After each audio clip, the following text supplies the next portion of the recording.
Cyclohexane में संरूपण। हमारा जो अगला टॉपिक है, संरूपण के अंतर्गत ही हम पढ़ेंगे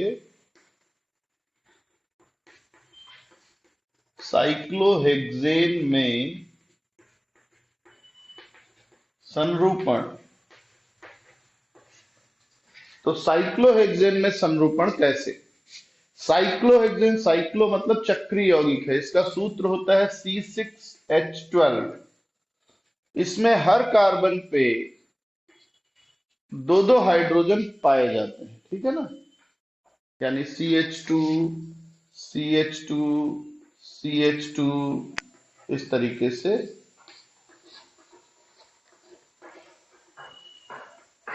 ऐसा अब इसमें जो संरूपण होता है वो कैसे पता चला हमको? जब आप आगे पढ़ेंगे चक्रीय यौगिक, मैं थोड़ा सा बता रहा हूं। वास्तव में होता ये है कि षटकोण में जो ये बंध का कोण है यहां, ये 120 अंश का है, जबकि कार्बन में संकरण sp3 है जो कहता है चाहिए 109 डिग्री 28 मिनट। तो संकरण के अनुसार बंध कोण होना चाहिए था 109 डिग्री 28 मिनट, लेकिन साइक्लिक संरचना या चक्रीय संरचना बनाने के चक्कर में एक बंध कोण बढ़ के हो जाता है 120 डिग्री।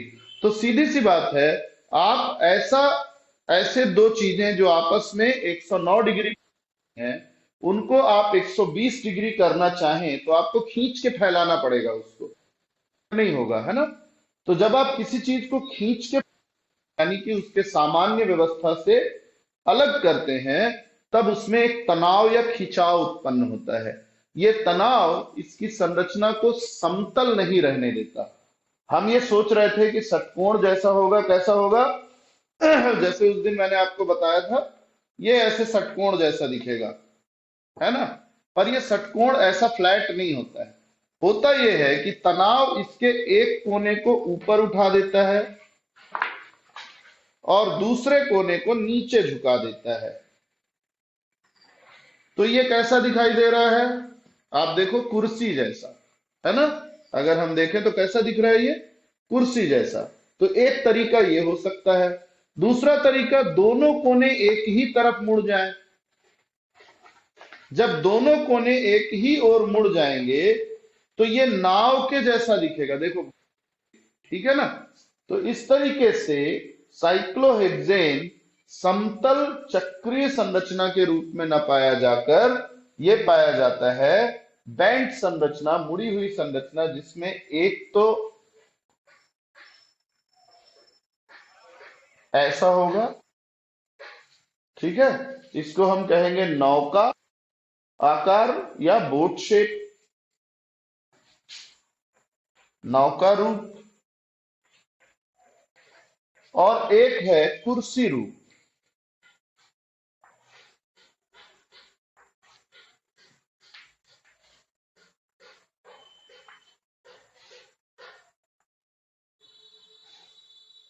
ये कुर्सी रूप।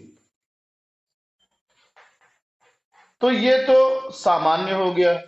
अब बात आती है इसमें जुड़े हाइड्रोजन परमाणुओं की। हर कार्बन पे दो हाइड्रोजन परमाणु जुड़ा होता है।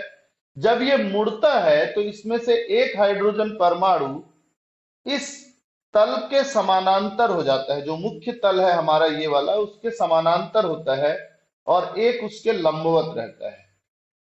समानांतर, लंबवत सब आ जाएगा, ठीक है ना, समानांतर, लंबवत।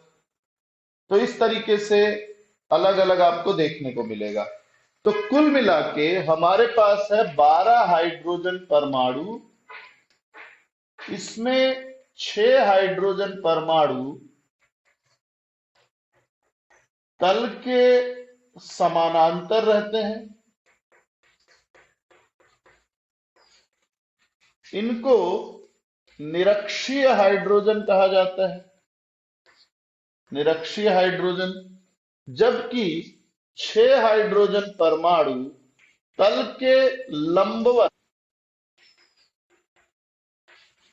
लंबवत का मतलब है या तो तल के रहेंगे या तल के नीचे रहेंगे। लंबवत ऊपर या नीचे होते हैं इनको कहा जाता है अक्षीय हाइड्रोजन परमाणु। तो 12 हाइड्रोजन में से 6 तल के लंबवत और 6 तल के समांतर होते हैं। अब इसी में हम एकल प्रतिस्थापी यानी कि मेथिल प्रतिस्थापी साइक्लोहेक्सेन, मेथिल साइक्लोहेक्सेन के बारे में बात करें तो वो क्या है? देखो, सामान्य तौर पे लिखते समय हम इसको ऐसा लिख सकते हैं, एक CH3। लेकिन हम जानते हैं कि यह संरचना सही नहीं है, साइक्लोहेक्सेन समतल नहीं हो सकता। तो उसकी संरचना में आप अगर नौका रूप बनाएं तो मेथिल समूह एक तो हो सकता है यहां,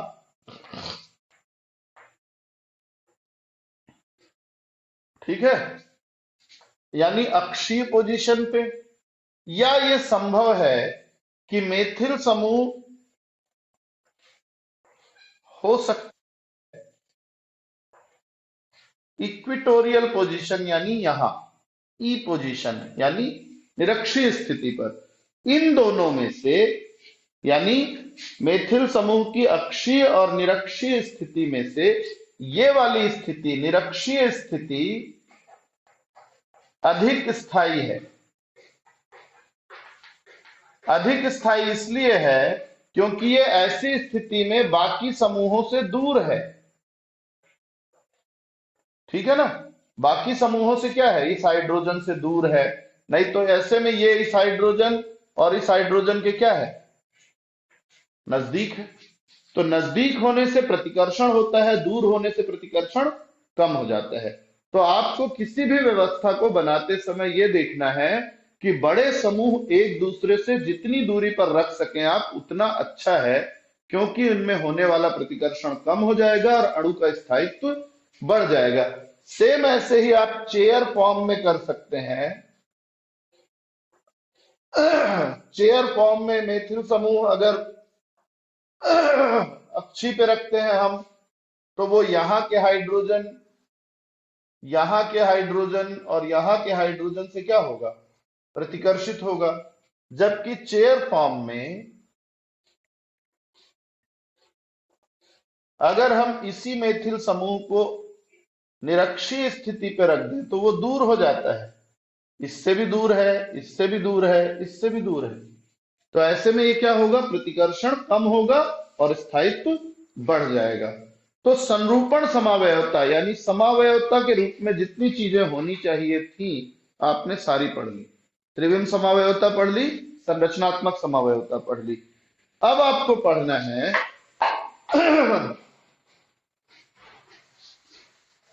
अभिविन्यास, कॉन्फ़िगरेशन। अगला टॉपिक हमारा है अभिविन्यास।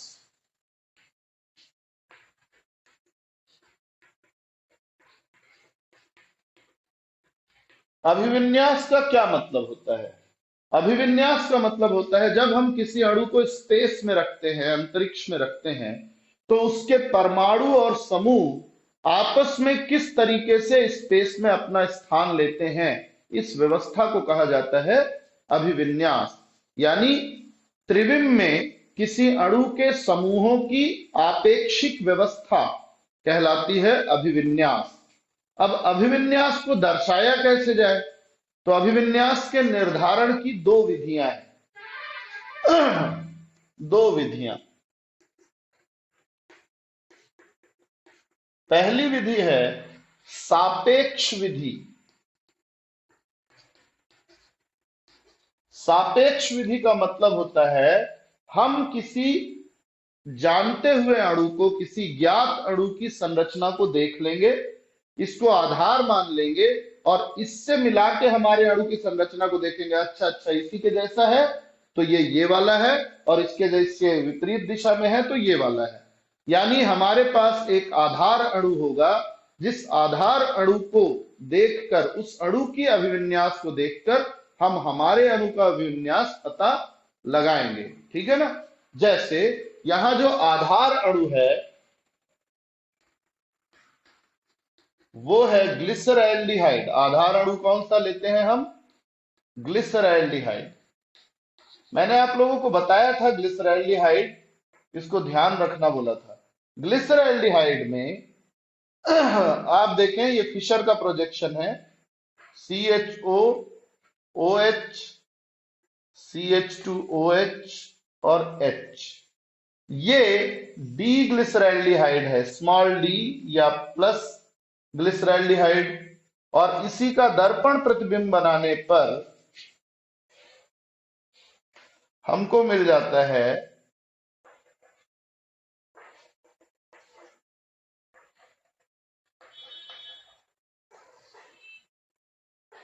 एल या माइनस ग्लिसरैल्डिहाइड। तो ये तो घूर्णन बता रहा है, लेकिन हमने इसी को इसका अभिविन्यास माना है। अब यहां CH2OH के ठीक ऊपर कार्बन नंबर 2 को देखिए। याद रखिए, कार्बन की गिनती यहां आप CHO से नहीं करेंगे, नीचे से करेंगे, CH2OH। CH2OH के ठीक ऊपर वाला कार्बन, सेकेंड कार्बन में अरेंजमेंट को चेक कीजिए। अगर CH2 आपके अणु में CH2OH के ऊपर वाले कार्बन में H बाईं ओर और OH दाईं ओर, OH की जगह Cl, Cn, NH2 ये भी हो सकता है, यानी जिनको हम क्रिया करके OH में बदल सकते हैं, वो समूह भी जुड़े होंगे तो ठीक है। तो ज्यादा अच्छा है कि आप H से पता लगाएं। अगर H लेफ्ट साइड है और OH राइट साइड है, तो आप उसको कहेंगे कि डी विन्यास है। और अगर OH लेफ्ट साइड और H राइट साइड है, तो वो L विन्यास है। याद रखिए, इसका घूर्णन से कोई लेना देना नहीं है, सिर्फ ये लेना देना है कि हमने जो अणु चुना है आधार के लिए, उसमें घूर्णन और विन्यास दोनों सेम है। बाकी सब में ऐसा हो जरूरी नहीं है। फॉर एग्जाम्पल, मैं एक उदाहरण देता हूं आपको। ग्लूकोज, हम सब जानते हैं ग्लूकोज, इसकी संरचना को देखेंगे।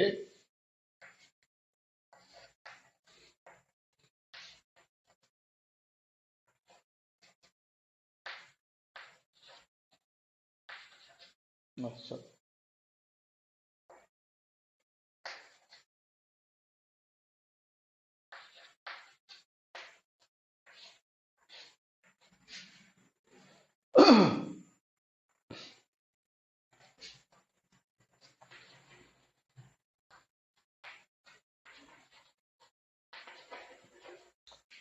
अब मान लो आपको ऐसी संरचना दे दी गई और बोला गया इसका अभिविन्यास पता लगाइए, आपको घूर्णन पता नहीं लगाना है, तो आप ज्यादा इधर उधर नहीं सोचेंगे, आप सीधा देखेंगे CH2OH यानी लास्ट कार्बन के ऊपर कार्बन नंबर 2, ये इसको घेर दीजिए। इसमें H और OH की पोजीशन ग्लिसरैल्डिहाइड के कौन से रूप से मैच कर रही है? डी वाले से मैच कर रही है। उसमें OH राइट साइड है, ग्लिसरैल्डिहाइड में भी OH राइट साइड है, तो ये कहलाया हमारा डी ग्लूकोज। एक बच्चे ने उस दिन चर्चा की थी, याद है आपको, कि सर डी ग्लूकॉन डी क्या होता है? ये है आपका ग्लूकोज डी, ठीक है ना। डी अभिविन्यास वाला, घूर्णन वाला नहीं, ठीक है। जबकि अगर इसी पूरी संरचना में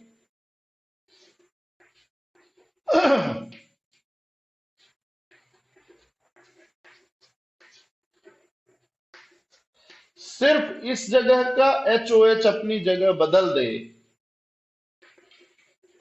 तो ये हो जाएगा L ग्लूकोज। आपको सिर्फ कार्बन नंबर 2 पे विन्यास को देखना है, ठीक है, बात समझ में आई? तो D और L अभिविन्यास का निर्धारण करने के लिए, या हम ये कहें अभिविन्यास के निर्धारण की दो विधियों में से पहली विधि है सापेक्ष विधि। इस विधि में हमारा आधार अणु ग्लिसरैल्डिहाइड होता है, जो दो रूपों में पाया जाता है, डी ग्लिसरैल्डिहाइड, एल ग्लिसरैल्डिहाइड। डी ग्लिसरैल्डिहाइड में हमारे जो स्टीरियोजेनिक केंद्र है या किरैल केंद्र कार्बन पर H और OH का अभिविन्यास जैसा है, अगर अणु में भी हमारे अभिविन्यास उसके जैसा है, तो हम उसको कैपिटल डी विन्यास वाला कहेंगे, स्मॉल डी नहीं। और अगर एल के विन्यास से मैच करता हुआ है तो हम उसको एल अभिविन्यासी अणु कहेंगे। क्लियर है ये? चलिए इसके बाद हम देखेंगे निरपेक्ष विन्यास। ये ज्यादा इंटरेस्टिंग है।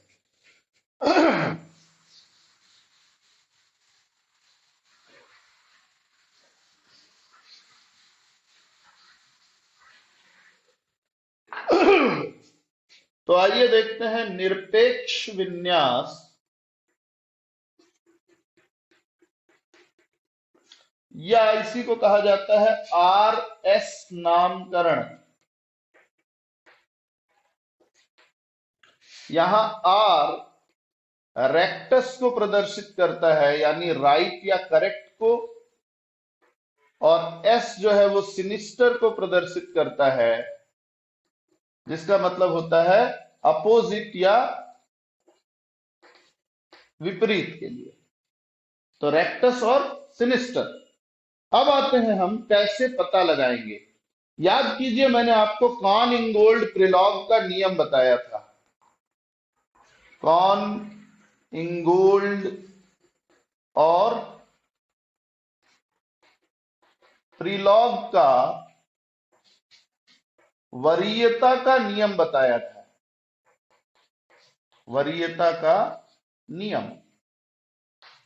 अब ये वरीयता का जो नियम है वो यहां भी लागू करेंगे आप। फॉर एग्जाम्पल सरल उदाहरण लेते हैं।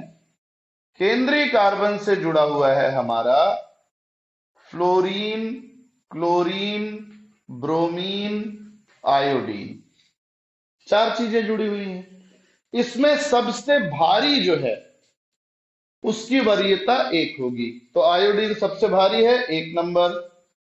बचे हुए में सबसे भारी कौन है? ब्रोमीन, तो 2 नंबर। इन दोनों में भारी कौन है? क्लोरीन, तो 3 नंबर। और सबसे हल्के को क्या नंबर देंगे? 4। 4 नंबर देना है आपको, 1 2 3 4। अब इन 4 में आपको 4 को सबसे नीचे लाना है। जब अभिविन्यास का निर्धारण करते हैं तो सबसे कम वरीयता वाले को नीचे लाना है। नीचे यानी सबसे नीचे। तो नीचे कौन है? क्लोरीन। क्लोरीन के साथ उसकी जगह को बदलना पड़ेगा।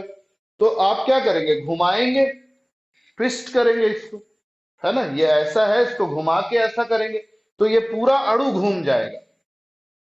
पूरा अणु घूम जाएगा मतलब जब आप एक जगह जैसा परिवर्तन करेंगे वैसा ही परिवर्तन आपको दूसरी जगह भी करना पड़ेगा, तभी अणु संतुष्ट रहेगा। तो अब हम यहां करते हैं परिवर्तन, अंतर परिवर्तन।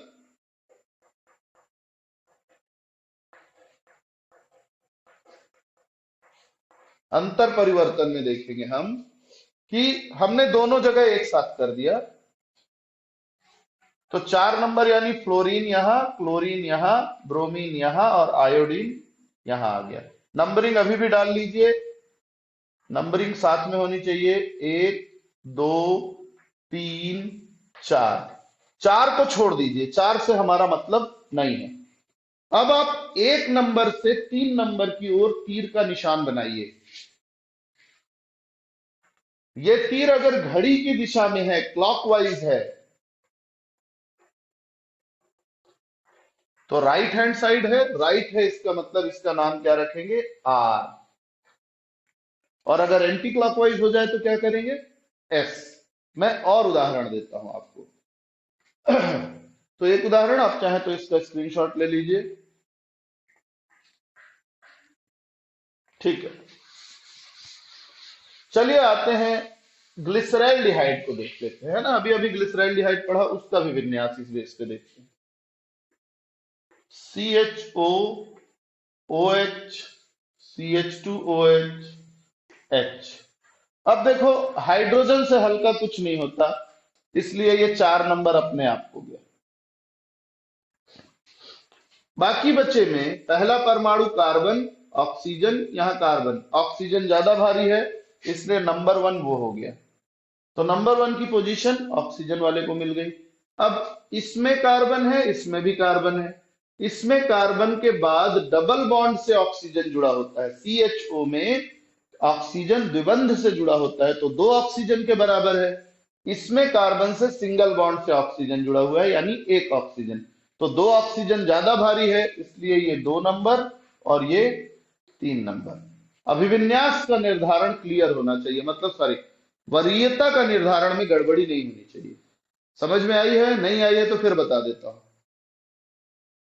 फिर से सुन लें, चारों समूह को देखिए, चारों समूह में पहला परमाणु सबसे भारी किसका है? OH का, ऑक्सीजन है, सबसे भारी है, 1 नंबर।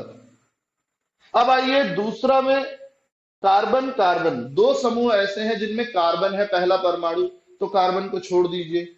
आते हैं CHO पे, तो C डबल CHO होता है, CHHOH। तो यहां पर H तो हल्का है, H से तो कोई बात नहीं बनेगी हमारी। हमारी बात बनेगी किससे? ऑक्सीजन से।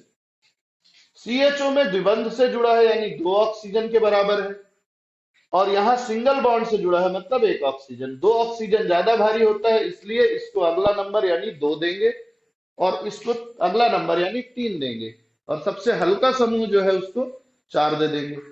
अब हमारा अगला स्टेप क्या है? 4 को नीचे लाना है, तो अब की बार 4 की बदली करेंगे 3 के साथ यहां, तो यहां भी बदली करेंगे 1 को 2 के साथ। तो अंतर परिवर्तन होने पे आपको मिल जाएगा, मैं केवल नंबर लिखूंगा अब, 1 2 3 4। अब आप देखिए 1 2 3 की ओर एरो चलाइए जरा, तो ये एरो ऐसे जाएगा, ये क्लॉकवाइज घूम रहा है, यानी इसका अभिविन्यास कैसा है? R है। तो जो हमारा डी ग्लिसरैल्डिहाइड है,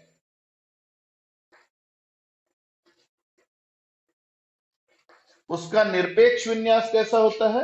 R के जैसा। जबकि L ग्लिसरैल्डिहाइड अगर हम ले लें,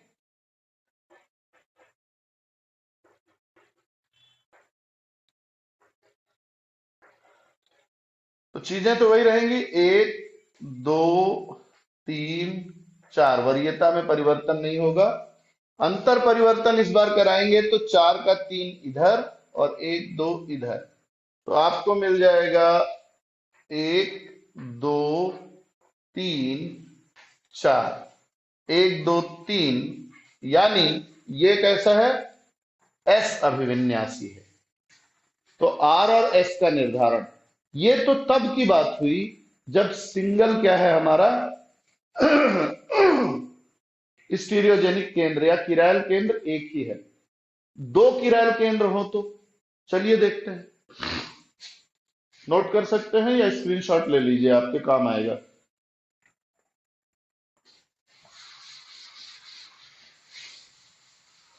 अगला है टार्टरिक अम्ल, 2 स्टीरियोजेनिक केंद्र।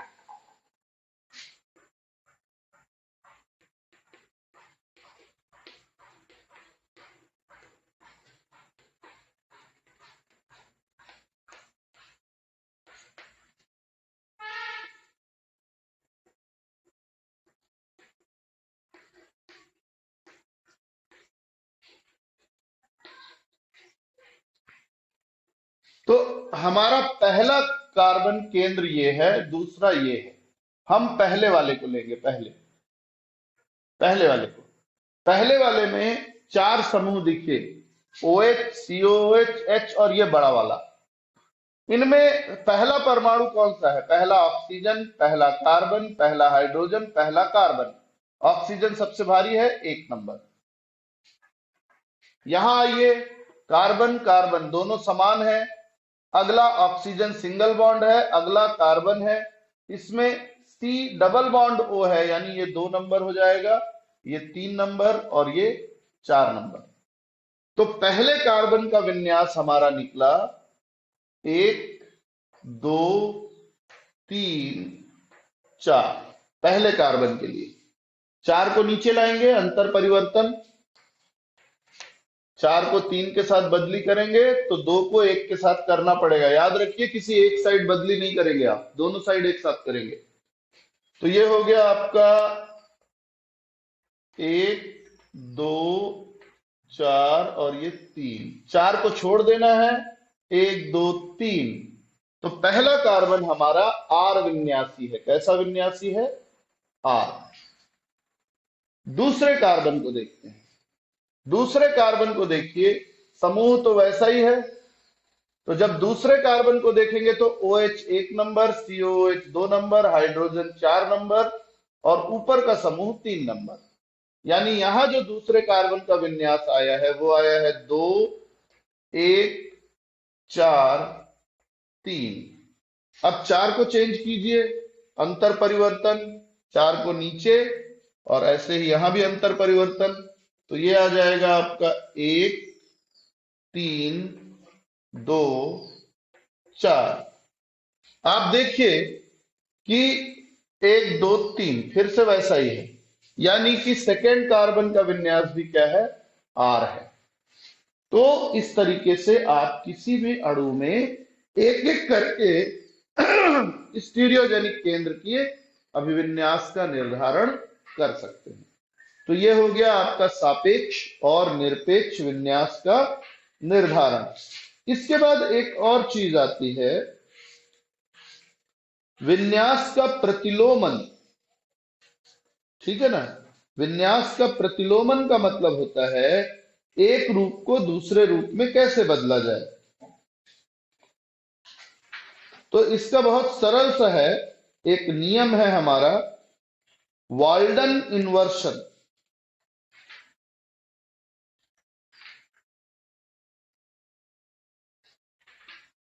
ठीक है। विन्यास का प्रतिलोमन अगली चीज हम पढ़ेंगे।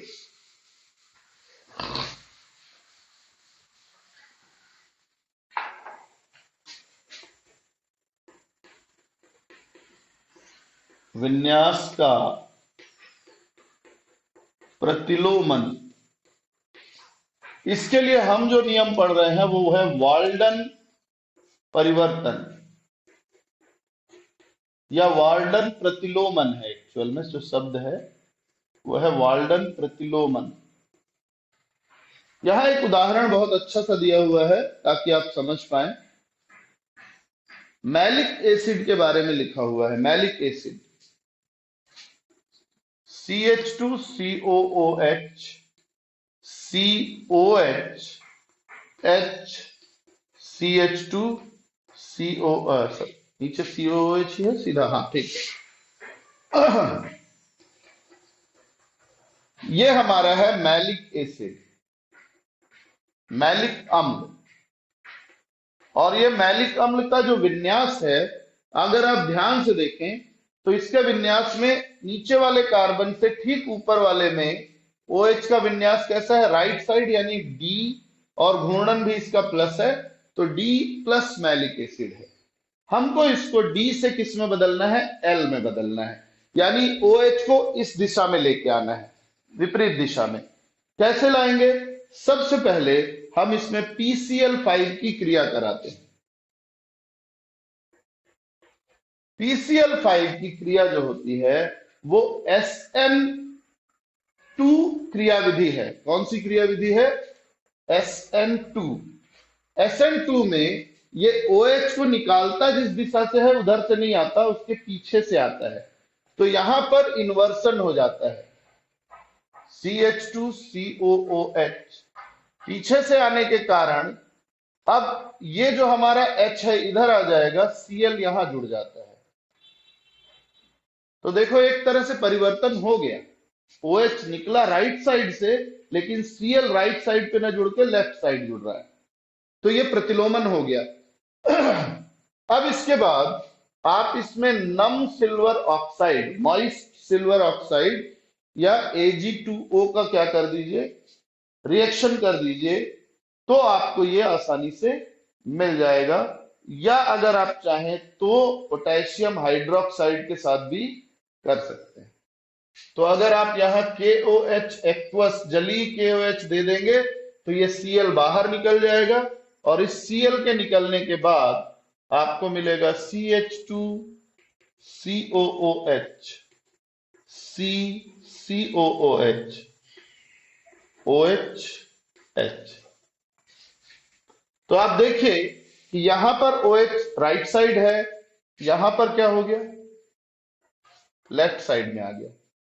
तो ये हो गया L या minus malic acid.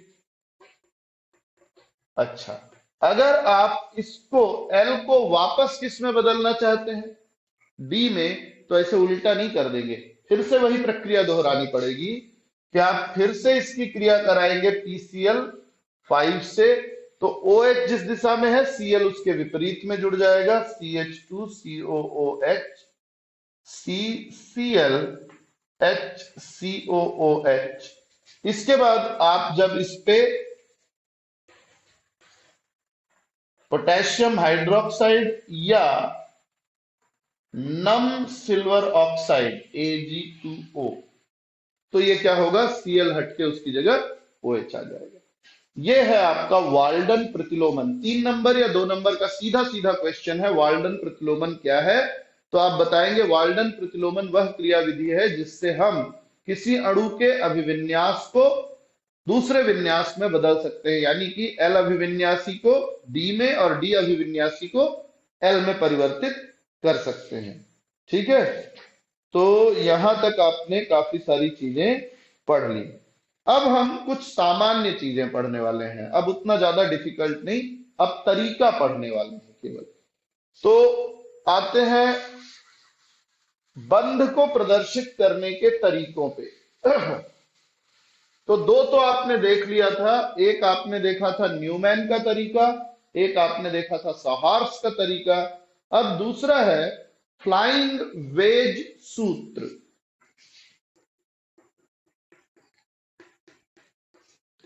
Flying veg सूत्र, फ्लाइंग वेज सूत्र में क्या होता है, पहले तो आप समझिए कि बोर्ड पे जब हम किसी सूत्र को लिखते हैं तो हमारी लिमिटेशन क्या होती है।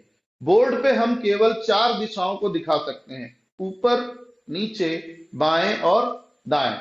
जबकि अगर कोई समूह सामने या पीछे जुड़ा हो तो वो बोर्ड पे सही तरीके से प्रदर्शित नहीं किया जा सकता। तो फ्लाइंग वेज इसमें हमारी मदद करता है। अगर आपका फ्लाइंग वेज इस तरीके का है और ठोस है, यानी पूरा काले रंग का है, इसको हम ठोस फान कहते हैं, ठोस फान, और समूह यहां जुड़ा हुआ है, यानी चौड़े वाले हिस्से में जुड़ा हुआ है, तो ये तल के ऊपर, तल के बाहर आगे की ओर, तल के बाहर आगे की ओर, यानी कि प्रेक्षक की ओर अगर कोई समूह है तो उसको हम ऐसे दर्शाएंगे। जबकि अगर फ्लाइंग वेज खाली है, ठीक है ना, रिक्त फान है, या फिर इसी को इस तरीके से दर्शाया जाता है, ऐसा, तो ये तल के बाहर पीछे की ओर है,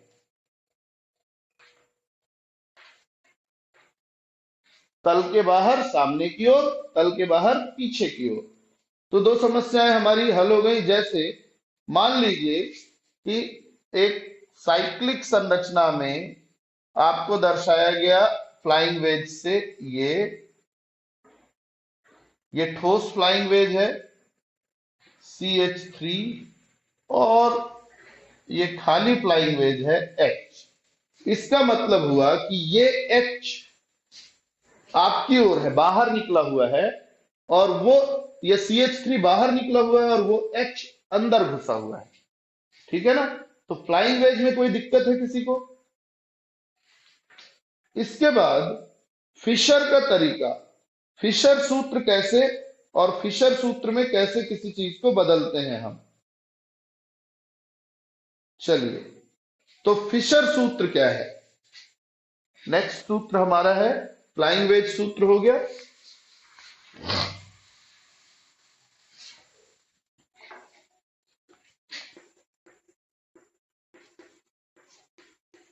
फिशर सूत्र कहता है कि आप स्टीरियोजेनिक केंद्र को बीच में प्लस के निशान से दर्शा सकते हैं, और इस प्लस में आपको क्या देखना है,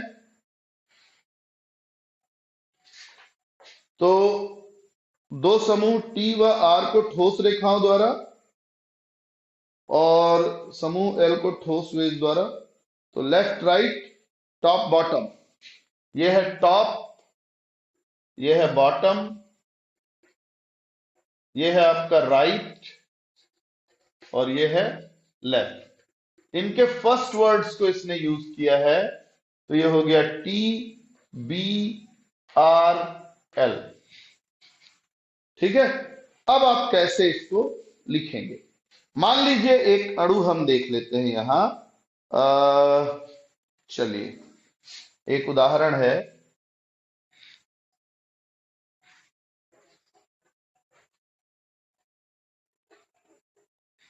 CH3 NH2H। इस तरीके से ये जो डॉटेड लाइन है ये हमेशा ये बताती है कि ये अणु पीछे की ओर है। जो पीछे की ओर है वो बॉटम में लिखा जाता है। जो अणु आपसे दूर है, सबसे ज्यादा दूर, उसको हम किससे दर्शाएंगे? या तो डॉटेड लाइन से या तो खाली फान से दर्शाएंगे।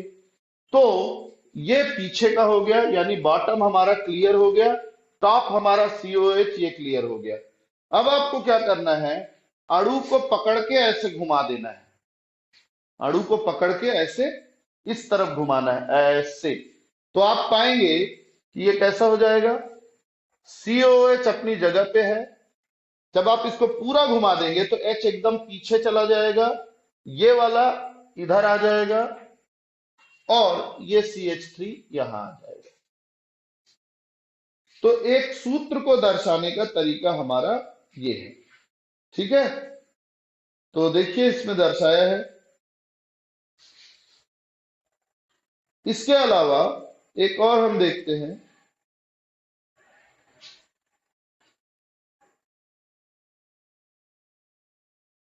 ठीक है, अगर ठोस फ्लाइंग बाद से दर्शाया है तब क्या होगा? तब थोड़ा परिवर्तन आ जाएगा।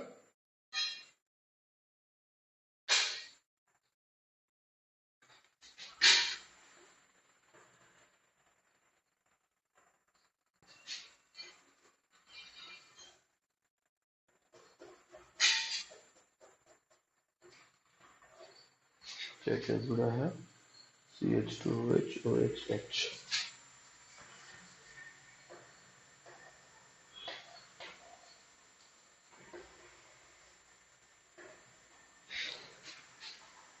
ये डॉटेड से है।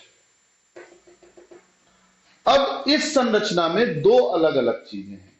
इस संरचना में OH समूह आपकी ओर है, आपके एकदम सामने आया हुआ है, ऐसा OH है। ये तल पर है, ये तल पर है और ये पीछे है, एकदम पीछे है। अब कैसे करेंगे आप? तो जब आप इसको घुमाएंगे तो क्या होगा? ऊपर वाला COOH ऐसा दिखेगा आपको। इसके बाद OH, अच्छा, जैसे ही आप, चूंकि ये आपके सामने है, जब आप इसको दाईं ओर घुमाएंगे तो ये वाला भी थोड़ा सा उठाना पड़ेगा ऐसे, तो ये COOH पीछे चला जाएगा, ये पीछे जाएगा, ये पीछे जाएगा, ये सामने आ जाएगा। तो ये COOH को हम डॉट लाइन से दर्शाएंगे, OH CH2OH और ये डॉट लाइन H। पर ये बात तो नहीं बनी, दो पीछे हो गए, दो तल में आ गए। अब आप जब इसको क्या करेंगे, सही तरीके से व्यवस्थित करेंगे, तब आपको क्या करना पड़ेगा? सॉरी, COOH, ठीक है, चलो COOH रखा है तो COOH ही रखेंगे। अब आप क्या करेंगे? अब आपको इस डॉट को हटाना है, तो अब आप इसको फिर से थोड़ा रोटेट करेंगे, यानी कि इस डायरेक्शन में घुमाएंगे। जब आप इस डायरेक्शन में घुमाएंगे तो आपका CH2OH जो है वो नीचे आ जाएगा, OH इधर आ जाएगा और H उसकी जगह ले लेगा। यानी आपको इसको एंटी क्लॉकवाइज थोड़ा सा घुमाना पड़ेगा। तो ये बन जाएगा COOH H OH CH2OH। ये तो इस तरीके से आप फ्लाइंग वेज को किस में बदल सकते हैं? सामान्य फिशर प्रोजेक्शन में बदल सकते हैं। ये आपका था ये टॉपिक।